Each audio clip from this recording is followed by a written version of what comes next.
Hi Scorpio! Maligayang pagbabalik at salamat sa pagbisita. Ito po ang iyong Sun, Moon, Rising Sign and Venus General Reading para sa sign ng Scorpio. Kunin niyo lamang po ang nakarelate kayo, tapon niyo ang hindi. Kung hindi nakarelate, maaaring ang susunod na reading ang siyang makakarelate tayo. So subscribe lamang po tayo para maabutan natin ang bagong upload ng mga video.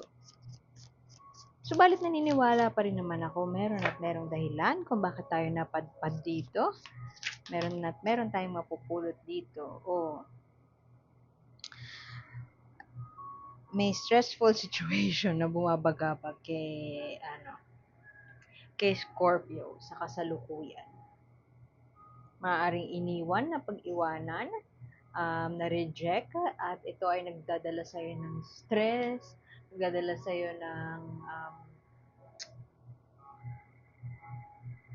or nagdala sa'yo ng period of stress at ngayon ay tinatry mong magpahinga. Maaaring may takot yung iba sa inyo, may offer o may oportunidad na mga ibang bansa, mag-travel, mag-journey, mag-start ng panibago pero hindi nyo tinanggap o hindi nyo itinry na i-explore. Maaaring may takot, maaaring naghihintay at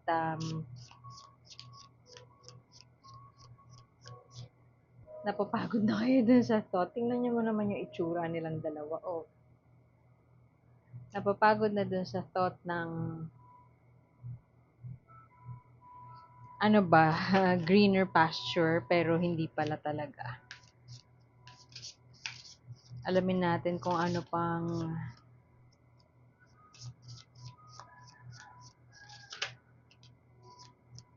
matagal na pagbalik. Return on investment, Goddess of Rice. Pacing, waiting, patience. Nauubos na yung pasensya ni Scorpio. Naubos na yung pasensya. Pwede din na nauubos na ang PC, nauubos na ang panahon ng pagpapahinga. Naghihintay si Scorpio to no avail. Waiting for your ships to come. Feeling left out in the cold. At ayun, restlessness.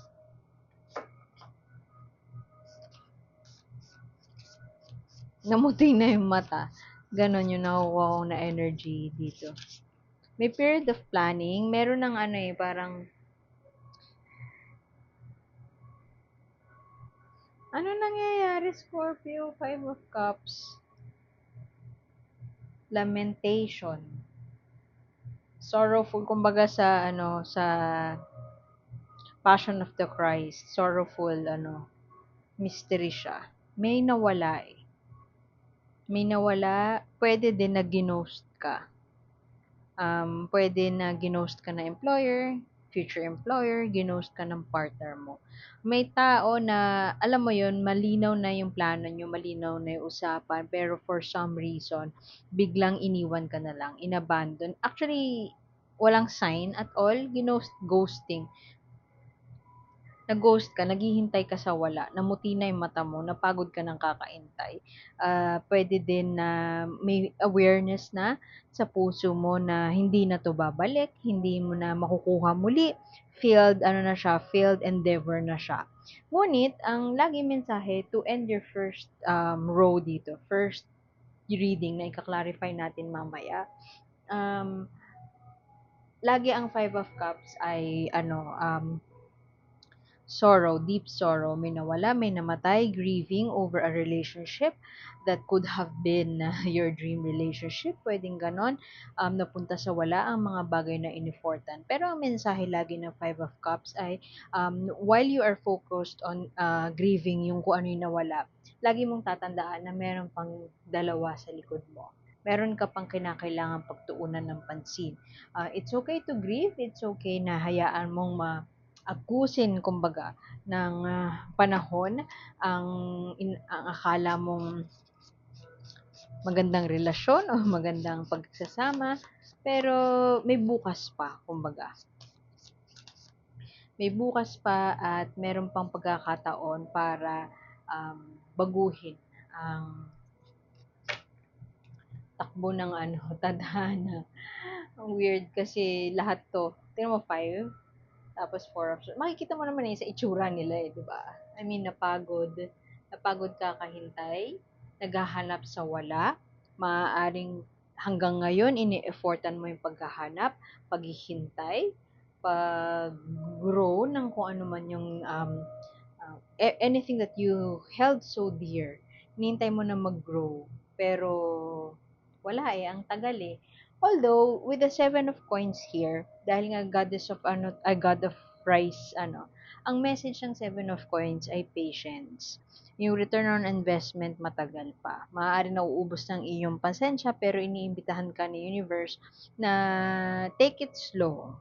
Maaari din kasi, trust the divine timing, kumbaga. Maaari din kasi na nag-aantay ka, pero kahapon mo lang naman tinanim, yung gano'n. Nag-aantay ka ng return on investment, pero kahapon mo lang naman tinanim. Maaari din na naghihintay ka ng reply ng isang tao na kakakilala mo pa lang naman. Pwede din na naghihintay ka ng ring on your finger engagement sa isang tao na last week mo lang naman na-meet. So, hindi ko i-invalidate kung feeling mo you've lost everything. Hindi ko i-invalidate na chill ka lang. Pero point is, there's always a reason why things happen. And you don't have to know the answers now kasi it will dawn on you at the right time. Okay?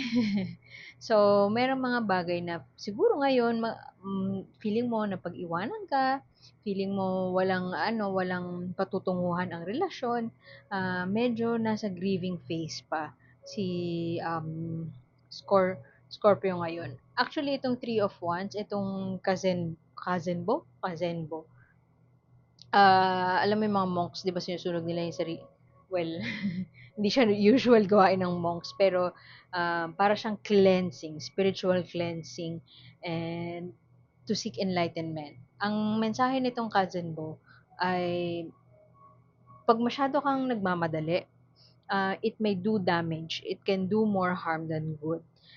It is also an invitation. Itong dalawang cards na to, tingnan mo sila pa yung lighter colored ones. Um, Something is in motion. Relax ka lang, wait for the best time to act. While parang feeling mo na pag-iwanan ka na nga at feeling mo parang wala nang patutunguhan, okay lang yan kasi meron at merong kahihinatnan, at merong sagot na hindi pa sa ngayon ang panahon para makuha ang sagot. So, Wheel of Fortune.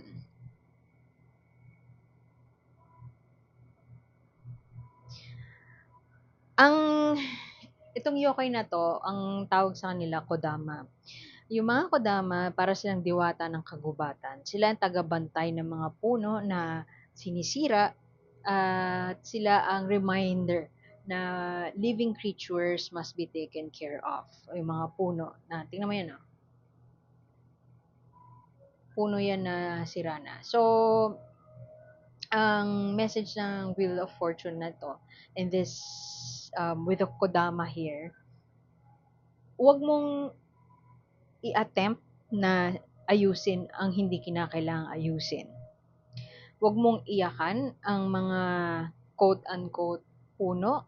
So, sa case mo, maaring relasyon na lumipas na kasi meant to be, it's the end of it. It's the end of the line. At huwag mong sirain ang otherwise healthy na pagsasama. So, maaaring, with the Wheel of Fortune here na reversed, maaaring ang mga bagay na parating o nangyayari sa paligid mo ang siyang mga bagay na hindi mo inaasahan. Sila yung mga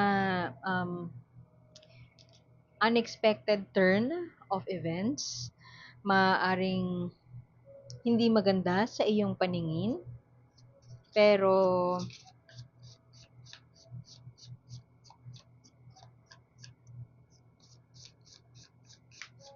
Bilog lang naman ng mundo eh. Gumawa ka ng masama as a response to a negative pangyayari, then babalik yun sa'yo as karma. Pero magpatuloy ka na gumawa ng mabuti despite kung pangit ang mga nangyayari sa paligid mo, positive karma pa rin yan sa'yo.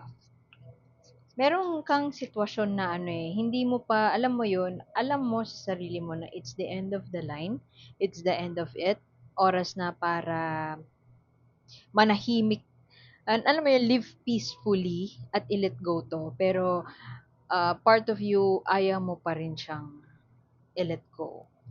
Ayaw mo pa rin siyang layasan. Or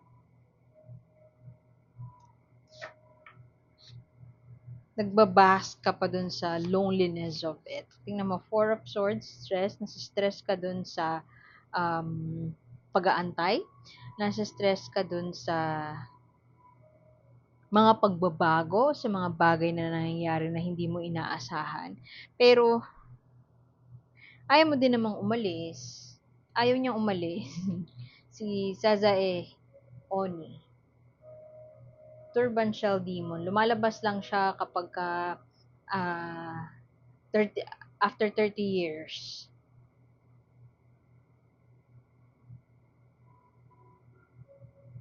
Get out of your shell. Yun ang message niyan.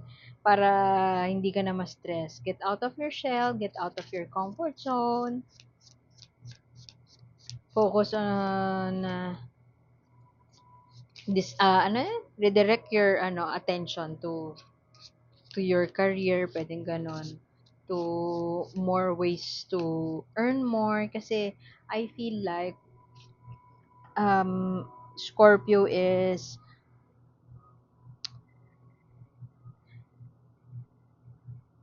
focusing on something na alam mo yun, alam mo nang stressful, alam mo nang hindi healthy sa'yo, pero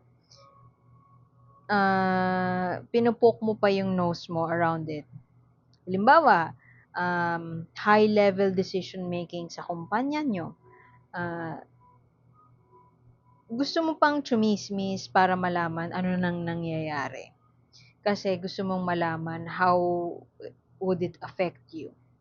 Pwede din naman na meron ng yung iba sa inyo, ganito yung scenario, ganito yung sitwasyon, meron kang long-term relationship, long-term partnership, iniwan ka na niya, pero ginost or iniwan ka, or sinabi niya na parang hindi niya pa carry magpatuloy, gusto niya friends lang kayo, pero hindi, it's either you're trying to, tinatry mo na ayusin pa, o pwede din na sobrang upset ka at lungkot ka dahil akala mo, hindi siya inaasahan mo, akala mo parang magyayabong pa ito, it will grow into something, magpo-flourish yung relationship na meron kayo.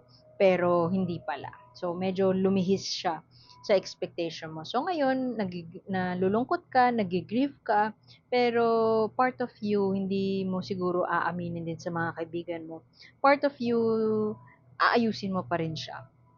Part of you ay hindi ka pa rin aalis. Pwede din na yung iba sa inyo kasal. Tapos, you spend all your life na magtrabaho at mag-ipon para sa household income, ganyan.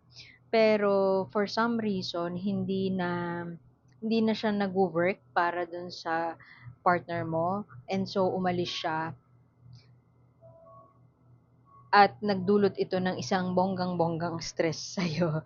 Pero, despite of it, si Scorpio ay, sorry Scorpio, pero naririnig ko martir. Siguro isa lang sa inyo yung makaka-relate doon. O magagalit kayo sa akin kasi nga, yun yung term na ginamit ko. Pero, you know it in your heart na kailangan mo pa magstay, say hanggang February, ganyan. May pag-aantay pa eh. May paglinger pa. Meron pang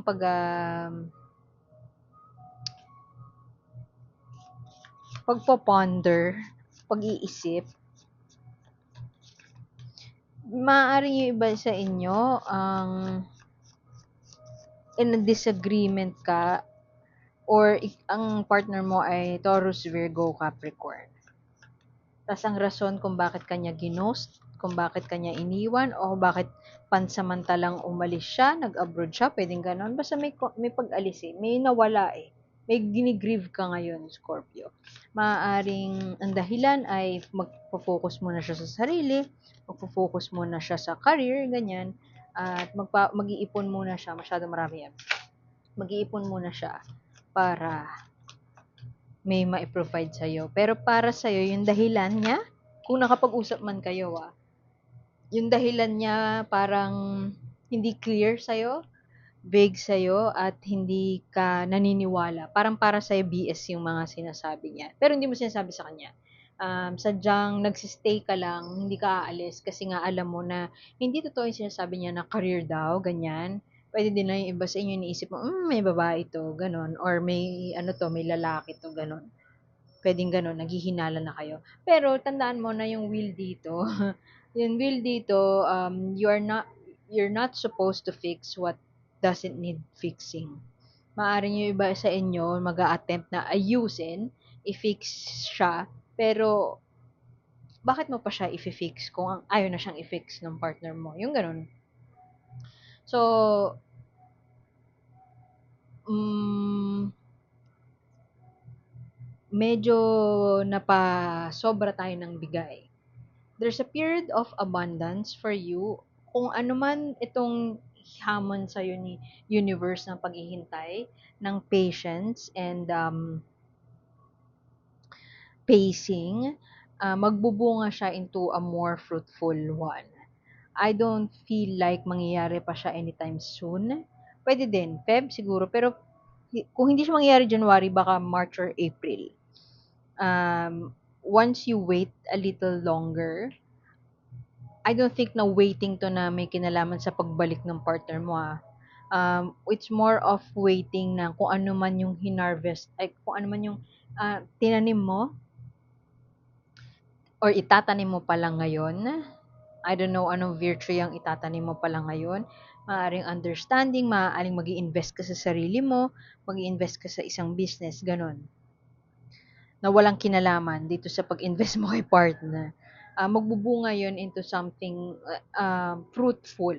Pwedeng mas magiging successful entrepreneur ka. Pwedeng,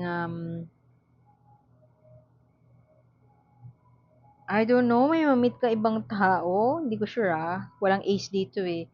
Pero kasi minsan ang fertility, it could mean, fertility, ang empress could mean fertility. So, for some of you, maaring iniwan ng partner tapos um, iniwan ng partner tas pregi pala. Si Princess Kaguya to eh. Yung isa kong deck meron nito, Tarot of the Divine, Princess Kaguya. Anak siya ng mga gods, tas pinadala siya sa lupa. Tapos, kinuha din siya ulit ng, kinukup siya ng bamboo cutter and his wife, pero eventually, kinuha pa rin siya ng ang tawag dito, nung parents niya, which are the gods. So, maaaring pinadala siya sa lupa para magpakalat ng hope and magpakalat ng um, kasaganahan. Yun. Tagal ko inisip yung Tagalog. Kasaganahan. So, sharing. Marami kang matututunan once you focus on kung ano man yung what's left for you. Halimbawa, may anak kayo. Mag-focus ka doon and you pace, you wait for the right time.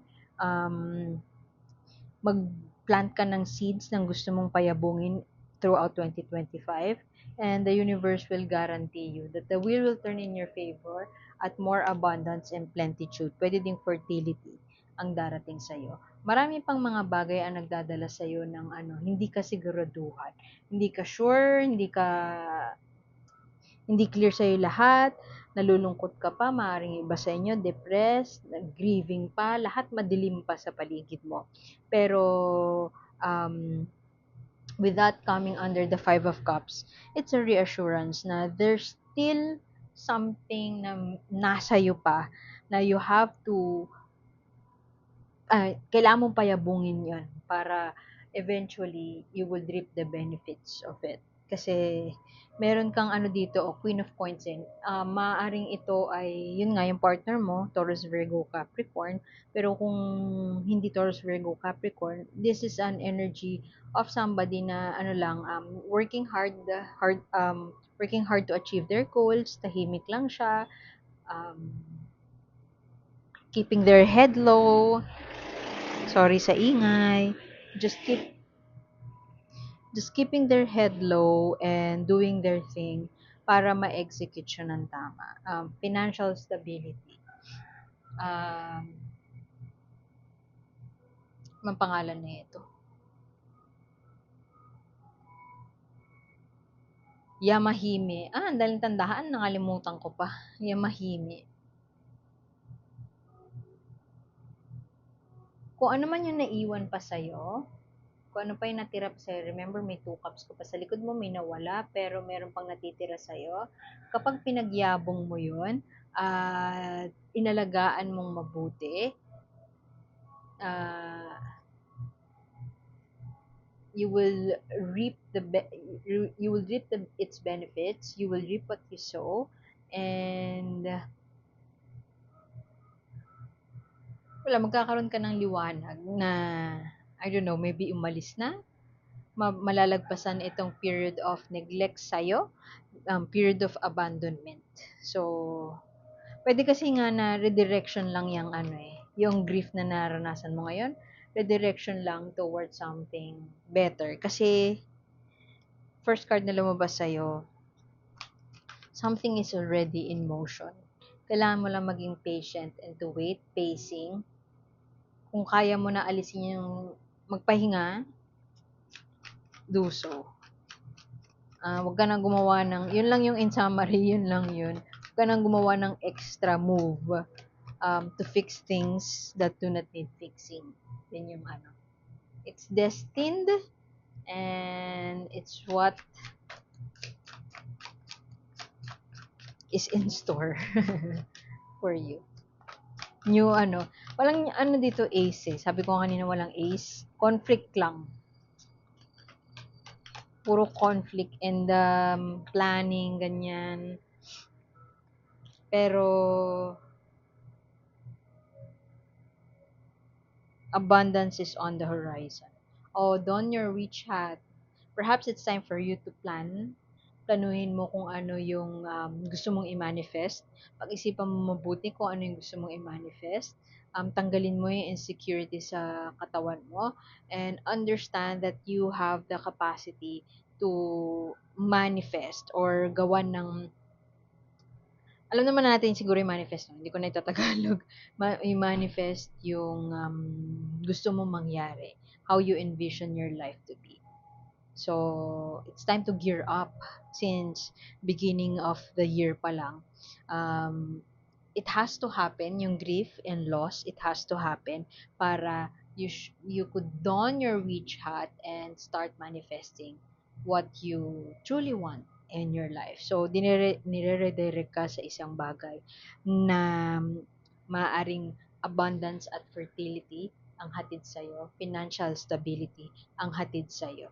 At hindi man maliwanag ang lahat, pero things are in motion. So, ang hinihintay na lang ng universe ay ang iyong tiwala sa sarili at ang iyong um, aksyon para maisakatuparan kung ano yung gusto mong um, yumabong sa buhay mo this 2025. So, iwan ko na yun doon, Scorpio, parang sobrang haba. Salamat sa pagbisita. Sana makita ko kayo ulit next time. Ako po si A. See you soon. Bye!